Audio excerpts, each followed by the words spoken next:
வான்எம்டிபியை தனது குழந்தையாக சித்தரிக்கவோ அல்லது நாட்டின் முக்கிய முதலீட்டு நிறுவனமான அதனை தாம் தொடங்கியதாக அரசு தரப்பு கூறி வருவது குறித்து டத்தோஸ்ரீ நஜீப் துன்ராதா இன்று கேள்வி எழுப்பியுள்ளார். வான்எம்டிபி முதலில் தெலங்கானா முதலீட்டு வாரியம் நிறுவனமாக இருந்தது. 2009 ஆண்டு செப்டம்பர் 25ஆம் தேதி அதனை கூட்டரசு அரசாங்கம் கையகப்படுத்தியது என்பதை தாம் ஏற்கனவே பலமுறை கூறி வந்துள்ளதை முன்னாள் பிரதமரான நஜீப் சுட்டிக்காட்டினார். அந்த நிறுவனத்தை தொடங்கியது தனது திட்டமல்ல, நாட்டிற்கு முதலீட்டை தேடும் நிறுவனமாக தாம் அதனை மாற்றியதாகவும், எனவே வான்எம்டிபியை எனது குழந்தை என தொடர்புபடுத்தும் அரசு தரப்பின் நடவடிக்கையை தாம் கடுமையாக ஆட்சேபிப்பதாக நஜீப் தெரிவித்தார். வான்எம்டிபி தொடங்கப்பட்டதற்கு தாம் பொறுப்பல்ல என நீதிபதி டத்தோ கோலின் லாரன்ஸ் செக்யூரா முன்னிலையில் நடைபெற்று வரும் வான்எம்டிபி வழக்கு விசாரணையில் அரசு தரப்பு வழக்கறிஞர் முகமது முஸ்தபா பி குஞ்ஞாலம் எழுப்பிய கேள்விக்கு பதிலளித்த போது நஜீப் குறிப்பிட்டார். இந்த வழக்கு விசாரணை நாளை மீண்டும் தொடரும். கணினி முறையிலான வாகன பரிசோதனை மையமான புஷ்பாகோமின் பணியாளரை வாடிக்கையாளர் கன்னத்தில் அறையும் வீடியோ ஒன்று வைரலாகியுள்ளது. புஷ்பாகோமின் ஜோஹர் பாரு கிளையில் நேற்று அச்சம்பவம் நிகழ்ந்ததாக கூறப்படுகிறது. பரிசோதனைக்கு அனுப்பிய தனது லாரி தொழில்நுட்ப விதிமுறைகளை பூர்த்தி செய்யவில்லை என தெரிவிக்கப்பட்டதால் ஆத்திரமடைந்த அந்த ஆடவர் புஷ்பாகோம் பணியாளரின் கன்னத்தில் அறைந்தார். மஞ்சள் நிற சட்டை அணிந்திருந்த முதியவரான அந்த வாடிக்கையாளர் முதலில் அப்பணியாளரை அழைத்து ஏதோ ஒரு தாளை நீட்டுவது சிசிடிவி கேமரா பதிவில் தெரிகிறது. அது வாகன பரிசோதனையின் முடிவுகள் அடங்கிய தாளாக இருக்கலாம் என நம்பப்படுகிறது. கண்ணிமைக்கும் நேரத்தில் பணியாளரின் கன்னத்தில் அம்முதியவர் சட்டென அறைந்ததால் அங்கு பதற்றம் ஏற்பட்டது.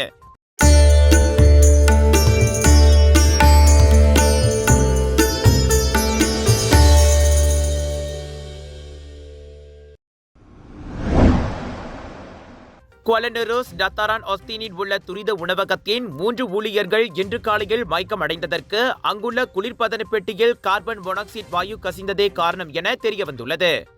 சம்பந்தப்பட்ட உணவகத்தில் ஆபத்தான ரசாயனம் தொடர்பான சிறப்பு குழு, கர்த்தே தீயணைப்பு மீட்பு நிலையம் ஆகியவை மேற்கொண்ட விசாரணையில் இது தெரியவந்தது. அந்த நச்சு வாயு கசிவு சுவாசிப்பதில் பிரச்சனையை ஏற்படுத்தும் என குவாலனரோஸ் தீயணைப்பு மற்றும் மீட்பு நிலையத்தின் தலைவர் அஸ்மி ஒமார் தெரிவித்தார். இப்போதைக்கு அந்த உணவகம் பாதுகாப்பாக இருப்பதை உறுதிப்படுத்துவதற்கு இன்னும் அங்கு பரிசோதனை நடத்தப்பட்டு வருகிறது.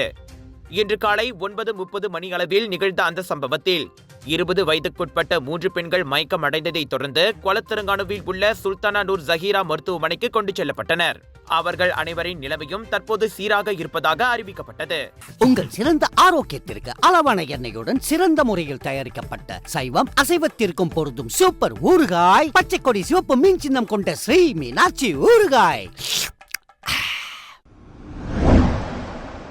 ஸ்பேடெக்ஸ் திட்டத்தின் கீழ் PSLV C-60 ராக்கெட் மூலம் அனுப்பிய 2 செயற்கைக்கோள்களையும் இந்தியா வெற்றிகரமாக விண்ணில் இணைத்துள்ளது.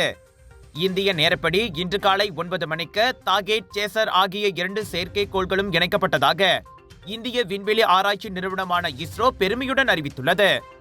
தலா 220 கிலோகிராம் எடை கொண்ட அவ்விரு செயற்கைக்கோள்களும் டிசம்பர் 30ஆம் தேதி விண்ணில் செலுத்தப்பட்டன.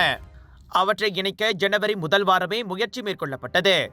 எனினும் தொழில்நுட்ப காரணங்களால் அது சில தடவை ஒத்திவைக்கப்பட்டு இன்று காலை மிகுந்த எச்சரிக்கையோடு இணைக்கப்பட்டது.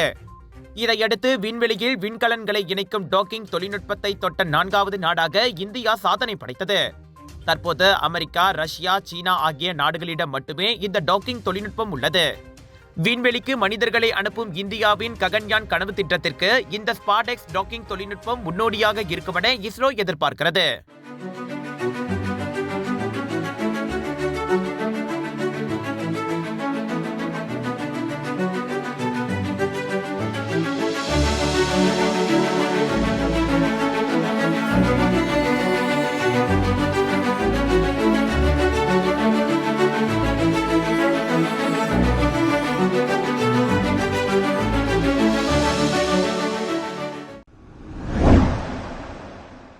போதைப் பொருட்களை கடத்தி சென்ற மலேசிய ஆடவர் ஒருவர் சிங்கப்பூர் உட்லண்ட்ஸில் கைதாகியுள்ளார்.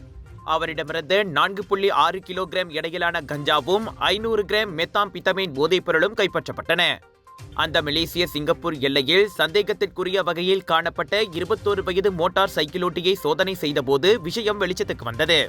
மோட்டார் சைக்கிளில் முன்பக்கம் வைக்கப்பட்டிருந்த கருப்பு நிற பண்டல் பையில் அவை சிக்கின.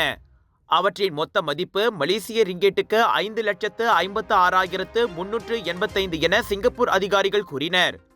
சிங்கப்பூர் சட்டத்தின்படி 500 கிராமுக்கும் மேற்பட்ட கஞ்சா அல்லது 250 கிராமுக்கும் மேற்பட்ட மெத்தாம்பெத்தமைன் போதைப் பொருட்களை இறக்குமதி அல்லது ஏற்றுமதி செய்வோருக்கு மரண தண்டனை விதிக்கப்படுவது குறிப்பிடத்தக்கது. இந்தியா மும்பையில் உள்ள சில கிராமங்களில் வழுக்கைத்தலை வைரஸ் எனும் மர்ம நிகழ்வால் மக்கள் பீதி அடைந்துள்ளனர். இந்த 3 நாட்களில் மட்டும் 3 கிராமங்களில் 150க்கும் மேற்பட்டவர்களுக்கு தலைமுடி மோசமாக உதிர்ந்து வழுக்கை தலையாகிவிட்டதாக கூறப்படுகிறது. அவர்களில் பலருக்கு தலையில் அரிப்பு ஏற்பட்டு பின்னர் முடிக்கொட்ட தொடங்கியது.